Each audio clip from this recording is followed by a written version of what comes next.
This video will discuss the complex communication skill of being validating and avoiding being invalidating towards patients.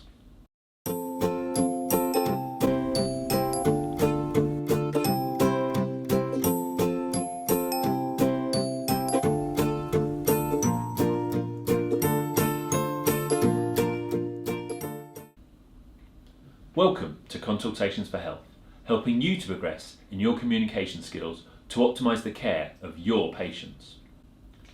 Before we start discussing being validating, it is worth knowing that this is an advanced communication skill. You may not get it straight away, and like most skills, it will take practice.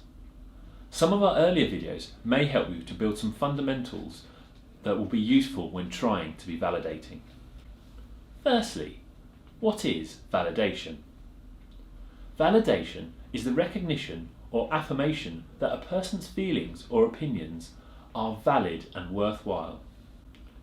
At the forefront of this, you must remember that each person is a different individual and will have different validation needs. Some people will need more validation than others. People may need validation when they are experiencing difficult times or a loss. It can be particularly true of people that are very sensitive, insecure, or have low self-esteem and are easily intimidated. Validating feelings is vital to connecting people.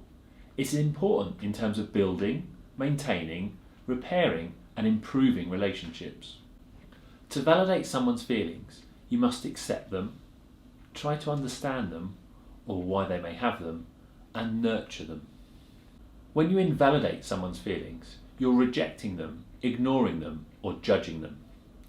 Invalidated feelings can cause patients to therefore project them onto other people, try to put them into the back of their mind, or try and hide those feelings.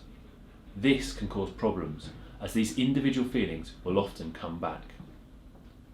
It's worth noting that invalidating can be very subtle, and you may not realise you're doing it unless you think about it. For example, it could be negative body language, a certain look, or even not saying something when someone is expecting you to. So how do you be validating? It's often easy to validate someone or something that you agree with. The challenge is validating someone's feelings when you may disagree with them. It's also easy to reject, ignore, or judge someone's feelings when you are, for example, tired, frustrated, or annoyed with that person. It requires effort to break these unconscious instincts. Validation isn't about mindlessly agreeing with someone's point of view, even if it's against what you believe. It is more about understanding someone's feelings or behaviour. You should try to identify something to validate without going against your own views. This can be referred to as finding the validation target. Finding a validation target and mirroring it from the patient's perspective is similar to showing empathy and is important for effective validation. There are two key steps: finding the validation target and empathising with the person. An ideal target is one that resounds with the patient emotionally. This can be simply validating how the person feels, or it could be mirroring the person's rationale of how they are viewing things. Empathising with the person when validating is extremely important. To start validating, you need to stop being invalidating, which requires reflection on your behaviours, because as mentioned before, subtleties can be invalidating, such as word choice or mannerisms. It's very important to pay attention to not being invalidating, as a small amount of invalidation can nullify a great deal of validation. Professor Marsha Linehan at the University of Washington has provided 6 helpful tips on how to be validating. Firstly, be present and open. Reflect accurately what your patient has told you. Read between the lines. Understand the person's behaviour in terms of their history and biology. Normalise or recognise emotional reactions that anyone would have. And show radical genuineness. We're going to briefly expand on these 6 tips. Be present and open.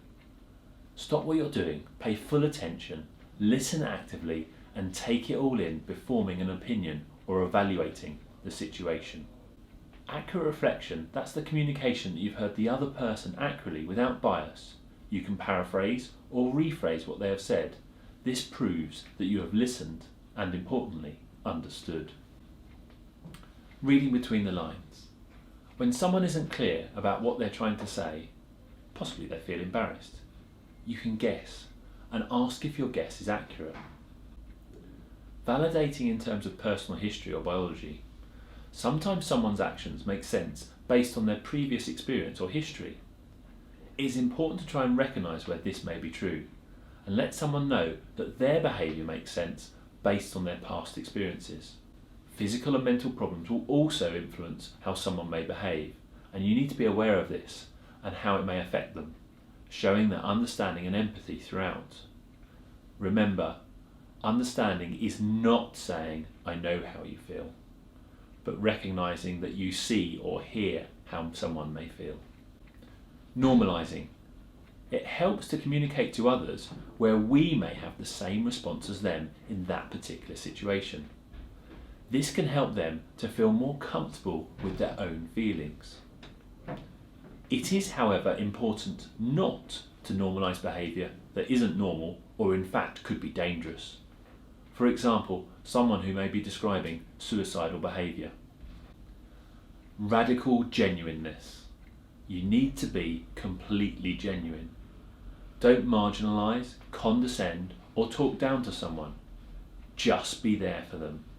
You don't need to treat them as fragile or any differently to how you would treat anyone else. This video has discussed the advanced skill of being validating. You can check out our other videos that relate to this skill, such as active listening. Many of these concepts are hard to understand without seeing them in practice. Watch our next video, which will highlight some of the skills of being validating within a consultation. Thank you for watching Consultations for Health. Don't forget to follow us on Twitter, like our Facebook page, and subscribe to these videos.